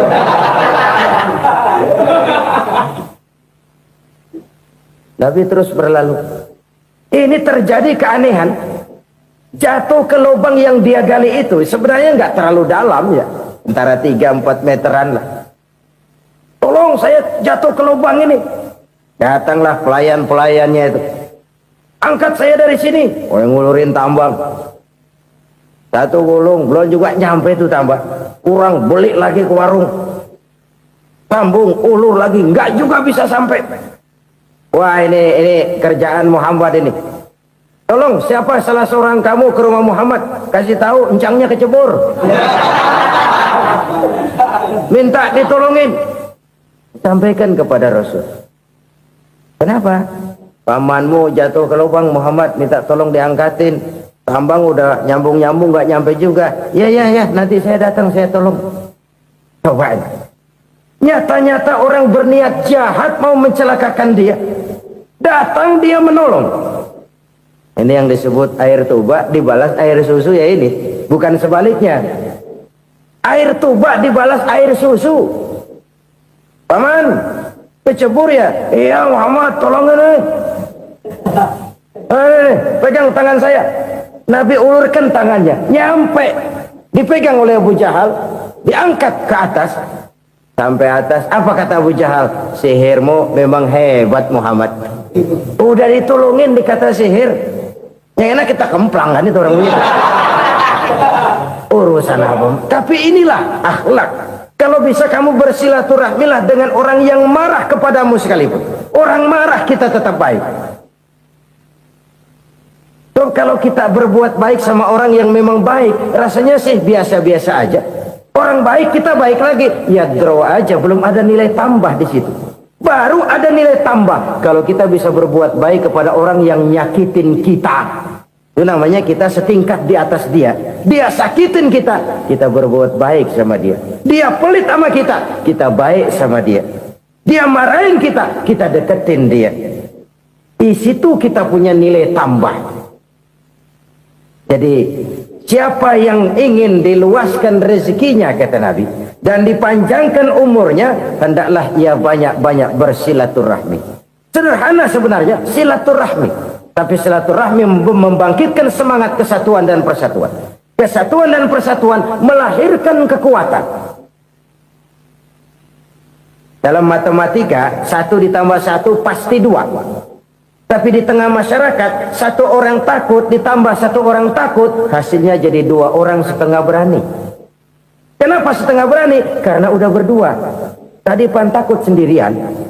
Kalau dia kumpul turu-turu takutlah jadi berani. Kita yang lemah, kita yang tidak berdaya, kita yang miskin, kalau mau kompak bersatu, apa yang nggak bisa kita kerjain? Apalagi tinggal di kota besar, pilihan cuma dua, bertahan atau minggir. Bertahan atau minggir. Untuk bisa bertahan harus mampu bersaing. Untuk mampu bersaing harus punya keahlian. Keahlian harus ditunjang dengan pendidikan, ditambah oleh kekompakan sebagai umat. Udah miskin mencar mulu, orang injak kita. Orang nggak pandang urusan apa malu. Oleh karena itu silaturahmi pada hakikatnya merupakan roh dari ukhuwah yang diajarkan oleh agama kita. Bagaimana Islam menyelamatkan masyarakat manusia dari ras diskriminasi, mengikat manusia, dan tidak ada persaudaraan yang lebih indah selain persaudaraan yang diikat dengan nilai-nilai akidah. Sepanjang orang di jalan Allah, itulah saudara kita. Keluar dia dari jalan Allah, selesailah persaudaraan sampai di situ. Karena itu, kalau ingin menyimpan sesuatu di surga, banyaklah bersilaturahmi. Datang ke rumah ini, datang ke rumah itu, dan lain sebagainya. Itu simpanan kita di akhirat nanti. Ini yang ketiga. Saudara-saudara, yang keempat, perbendaharaan surga itu apa? Wa qawlu la hawla wa la quwwata illa billah. Ucapan la hawla wa la quwwata illa billah. Ibadah kan ada yang berat, modalnya besar. Bangun masjid berat, modalnya besar. Bangun rumah sakit berat, modalnya besar. Ada ibadah yang berat tapi modalnya ringan. Misalnya puasa. Puasa itu berat, mengendalikan nafsu. Kalau sekedar nggak makan nggak minum sih enteng, mengendalikan nafsu. Itu jihad terbesar, tapi kan modalnya ringan, cuma niat saja. Ini ibadah berat, modalnya ringan. Ada ibadah yang ringan, modalnya juga enteng. Seperti termasuk ucapan la haula wa la quwwata illa billah. Tanpa sadar, la haula wa la quwwata illa billah. Nyelengin tuh di surga. Nyelengin, kita nggak terasa, nyelengin simpenan akhirat. La haula wa la quwwata illa billah. Nyimpan lagi. Kaget, la haula wa la quwwata illa billah, nyimpan lagi, banyak simpanan. Walaupun sebenarnya yang dimaksud di sini adalah kesadaran batin bahwa tidak ada daya dan kekuatan kecuali Allah. Itu intinya. Kita memulai pekerjaan disunahkan baca bismillah, kan begitu. Apa itu? Kesadaran moral. Bahwa ini saya bisa kerjakan. Saya kerjakan ini dengan menyebut nama Allah. Kenapa? Kalau Allah tidak memberikan daya dan kekuatan, mana mampu saya kerjakan ini. Maka saya kerjakan ini dengan menyebut nama Allah. Bismillah. Kesadaran moral. Manusia hanya wajib berusaha, tapi nggak pernah wajib berhasil. Banyak hal-hal yang kalau kita renungkan secara rasio nggak mungkin. Tapi jadi kenyataan. La haula wa la quwwata illa billah. Tidak ada daya dan kekuatan kecuali bagi Allah semata-mata. Kesadaran moral akan kelemahan dan keterbatasan makhluk bernama manusia. Kadang kita kagum dengan otak, tapi kita sering lupa sama yang bikin otak. Padahal bagaimanapun hebatnya otak, yang bikin otak pasti lebih hebat dari otak. Nggak percaya? Silahkan otak-otakan. Inilah kecenderungan. Kita kagum dengan pesawat-pesawat mutakhir, bukan main, besi gede banget terbang itu. Alangkah hebatnya. Lalu apa yang bikin otak tidak lebih hebat dari itu semua? Kita puji laut. Apa yang bikin laut tidak lebih hebat dari laut itu? La haula wa la quwwata illa billah. Tidak ada daya dan kekuatan kecuali Allah. Apa yang bisa kita lakukan kalau tidak karena daya dan kemampuan yang diberikan oleh Allah kepada kita? Lahirlah sikap tawadu, rendah hati, tidak melonjak menjadi angkuh dan sombong, sadar akan kelemahan dan keterbatasan diri sebagai makhluk yang diciptakan oleh Allah Subhanahu wa taala. Jadi satu sisi ini ucapan yang berpahala, la haula, jadi wiridan. Pada sisi lain ini kesadaran moral, sikap mental, kesadaran batin bahwa yang punya daya dan kekuatan itu cuma Allah. Kita nggak pantas untuk sombong, sebab sombong itu pakaiannya Allah. Kita nggak sedang pakai pakaian Allah, kegedean. Dan makin kita renungi, makin terbentur. Apa sih yang bisa kita sombongin? Kita mau sombong apa? Kaya, pintar, itu kan semua relatif. Di atas langit masih ada langit lagi. Jadi oleh karenanya, marilah kita menyadari, manusia hanya wajib berusaha, tapi tidak pernah wajib berhasil. Yang berusaha saja tidak wajib berhasil, apalagi yang tidak berusaha. Islam bukan agama orang pemalas yang selesai sholat lalu endelohom, nggelenggem ayem-ayem. Tapi Islam bukan agama orang sombong yang setelah berusaha lalu tidak memerlukan Allah. Kita bisa saja bikin proyeksi, tahun sekian kita bakal panen besar menurut perhitungan otak. Tapi ada kejadian lain. Apa? Tikus ngambek. Habis itu dimakanin tikus, panen gagal. Proyeksi rasional gagal oleh tikus-tikus yang ngambek itu. Bisa saja terjadi. Tahun depan kita panen besar, urung. Kenapa? Musim panas panjang. Dan sekarang ini koran-koran bikin berita musim mengalami penyelewengan. Bukan cuma manusia yang nyeleweng sekarang. Musim pakai nyeleweng. Mestinya kan musim hujan udah selesai, masih hujan-hujan juga. Musim. Nah sekarang kita boleh bikin proyeksi, kita bakal panen besar. Tahu-tahu musim panas panjang, sawah retak, air kering. Cari teknokrat yang paling botak, suruh pendekin tuh musim panas. La haula wa la quwata illa billah. Inilah kesadaran moral. Saudara, saya teringat satu saat ada seorang konglomerat. Umurnya ya kira-kira 70-an. Satu saat dia ditanya oleh wartawan, "Pak, umur Bapak berapa sih?"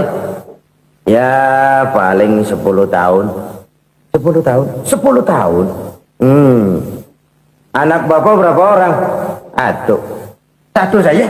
Satu. Harta Bapak berapa? Ya paling-paling bangsa 7 juta kali. 7 juta? Iya. Pak, kenapa Bapak bohongi saya? Bapak punya buku biografi. Koran-koran, majalah-majalah banyak memuat cerita riwayat hidup Bapak. Saya tahu umur Bapak 70. Kenapa bilang cuma 7 tahun? Saya tahu anak Bapak 8. Kenapa cuma bilang 1? Saya tahu harta Bapak miliaran, mungkin triliunan. Pabrik di mana-mana, bank di mana-mana. Kenapa bilang uang Bapak cuma 7 juta? Nah, kata si konglomerat tadi, "Kamu benar, Nak, kamu benar. Umur saya kalau jumlahnya memang 70, Nak. Cuman ingat-ingat saya, baru 7 tahun terakhir ini saya sujud. Baru 7 tahun terakhir ini saya berusaha dekat dengan Allah. Saya laksanakan perintahnya, saya jauhi larangannya. 7 tahun inilah rasanya yang ada nilainya di hadapan Allah. Yang 63 tahun matong, kelabu, kelem umur gue. Habis untuk maksiat, untuk munkarat. Maka ketika ditanya tadi, umur saya 7 tahun itu.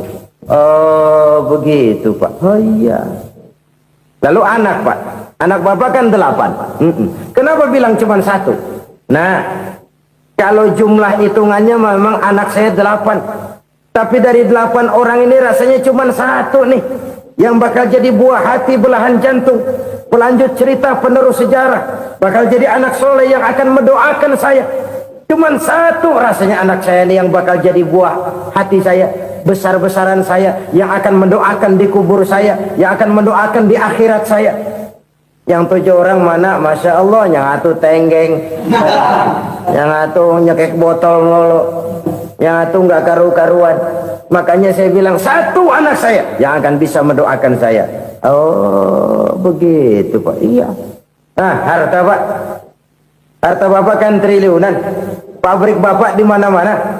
Uang Bapak hampir di tiap bank-bank besar. Kenapa bilang cuma 7 juta? Betul kau Nak. Harta saya kalau jumlahnya memang miliaran, triliunan mungkin.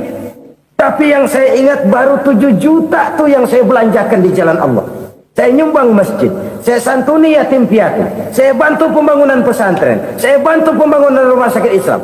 Itu yang akan saya bawa pulang ke akhirat, yang 7 juta itu. Yang triliunan itu nanti akan diperebutkan oleh anak-anak saya sebagai waris saya. Jadi harta saya 7 juta itu yang bakal nemenin saya di akhirat, yang akan saya bawa pulang jadi teman saya. Saudara-saudara kaum muslimin, jangan-jangan orang tua itu adalah kita ini.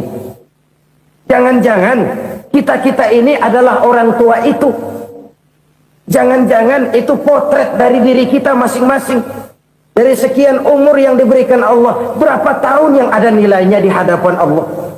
Dari sekian anak-anak yang merupakan amanah, berapa yang akan mendoakan kita sebagai orang tuanya menjadi anak soleh? Dari sekian banyak harta yang diberikan Allah, berapa yang akan kita bawa pulang menghadapnya nanti, yang kita belanjakan di jalan Allah? Ini sebuah potret kehidupan. Karena itu kita kembali kepada la haula wa la quwwata illa billah. Kita wajib berusaha, kita wajib berikhtiar. Selebihnya segala daya dan kekuatan hanya milik Allah saja semata-mata. Satu kesadaran batin dari setiap pribadi muslim. Setelah ia berusaha dan berikhtiar, ia menyerahkannya kepada Allah Subhanahu wa ta'ala. Jadi satu sisi ini merupakan wiridan ucapan yang mengandung pahala, pada sisi lain ini merupakan sikap batin dari seorang muslim di dalam ia menghadapi realitas kehidupan ini.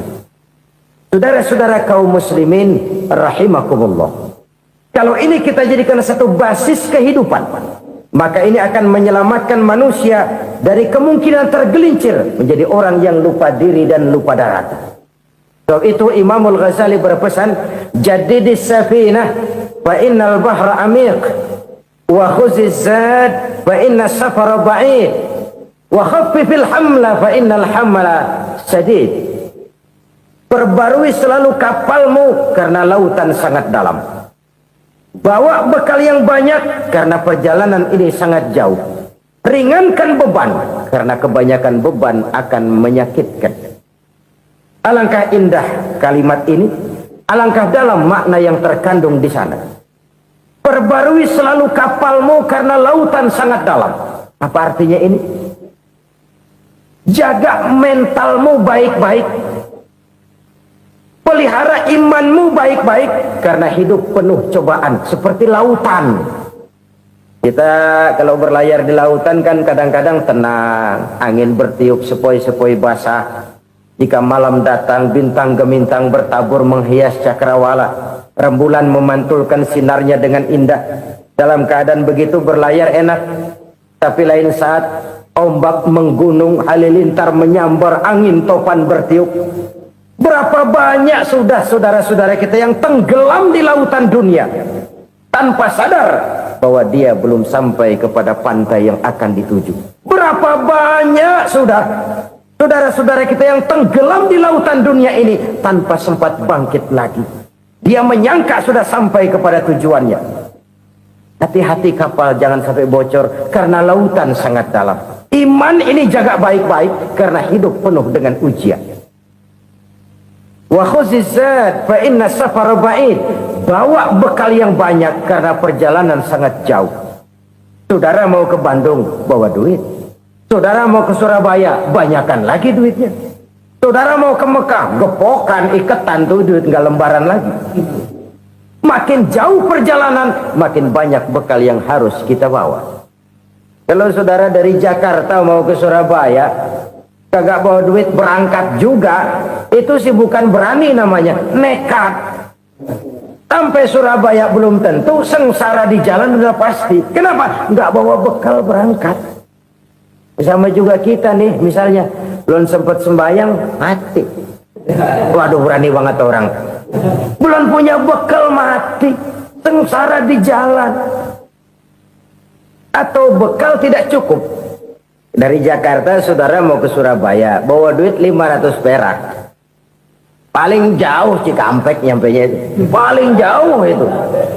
Antara jauhnya perjalanan dengan bekal yang saudara bawa tidak seimbang. Hidup ini perjalanan panjang. A walking tour. Dimulai dari alam arwah. Sebelum jasad diciptakan, roh diciptakan lebih dulu. Dari situ pindah ke alam rahim. Dari alam rahim pindah ke alam dunia, dari alam dunia pindah ke alam barzah, baru menuju akhirat. Satu perjalanan panjang. Kalau bekal tidak bawa, sengsara di jalan. Bawa bekal yang banyak karena perjalanan ini sangat jauh. Wa khaffifil hamla, ringankan beban karena beban itu cuma akan menyulitkan. Kalau bekal itu sih keperluan, tapi beban nggak kita perluin, cuma ngeberat-beratin. Apa ini beban? Dosa, kecurangan, kebatilan, kezoliman, ketidakadilan, kesewenang-wenangan. Itu akan jadi beban kita di akhirat. Alangkah celakanya, perjalanan panjang, bekal tidak bawa, beban kelewat banyak, alamat sengsara di jalan. Pahala tidak ada, dosa berlipat ganda. Na'udzubillah, summa na'udzubillah. Kalau kita rangkum nasihat Al-Ghazali dengan kisah si konglomerat tadi, kita akan mengambil kesimpulan. Pertama, bekal terbaik dalam menghadapi gejolak kehidupan ini tidak lain adalah iman. Yang kedua, pahala dan dosa. Dua hal kontroversial. Pahala adalah bekal, dosa adalah beban. Tapi kita sekarang kan tidak begitu terangsang kepada yang abstrak. Orang berlomba mencari yang konkret-konkret saja, yang real. Kalau memang dosa, benjol dong, kira-kira begitu. Kira-kira begitu. Persis orang Yahudi dulu. Orang Yahudi itu kan pernah minta kepada Nabi Musa, Ya Musa, lan nu'mina laka hatta narallaha jahrah. Musa, kami nggak bakal mau beriman kepada Allah kalau belum kami lihat Allah ada nongkrong di depan kami. Kalau memang Tuhan ada, taruh dong di depan kami. Mau yang konkret-konkret saja. Kalau memang dosa, benjol dong. Kalau memang pahala, berasa dong. Orang terangsang kepada yang real, yang konkret-konkret saja. Karena itu, untuk mengejar dosa, orang mau bayar. Tapi untuk mengejar pahala, walaupun tidak bayar, orang segan. Ini yang dikatakan oleh Nabi, kamu mengharapkan ke surga, tapi kamu berat melaksanakan sesuatu yang bisa membawa kamu ke surga. Kamu ingin jauh dari neraka, tapi tiap saat kamu lakukan perbuatan-perbuatan yang justru menjerumuskan kamu ke neraka. Idda'aitum an-najata minan nar wa ramaitum fiha anfusakum. Kamu ingin selamat dari neraka, tapi kamu lemparkan diri kamu ke neraka. Kamu ingin masuk surga, tapi berat sekali kamu melakukan perbuatan-perbuatan yang bisa menyampaikan kamu di surga. Saudara-saudara kaum muslimin rahimakumullah. Jadi hal keempat yang merupakan perbendaharaan surga adalah la haula wa la quwwata illa billah. Satu sisi ini merupakan ucapan yang memperberat timbangan akhirat. Pada sisi lain ini merupakan sikap hidup seorang muslim. Kesadaran batin yang sangat dalam bahwa tidak ada daya dan kekuatan kecuali Allah. Dan itu kita simbolkan pada saat memulai pekerjaan dengan Bismillah, dengan menyebut nama Allah. Satu kesadaran moral, saya hanya bisa melakukan ini karena diberikan daya dan kekuatan oleh Allah. Lahirlah sikap tawadu, rendah hati, tidak melonjak menjadi angkuh dan sombong. Saudara-saudara, sampai sini dulu jumpa kita kali ini. Semoga 4 perbendaharaan surga ini dapat kita lakukan, yang kelak akan merupakan bekal kita di kemudian hari nanti. Amin ya rabbal alamin.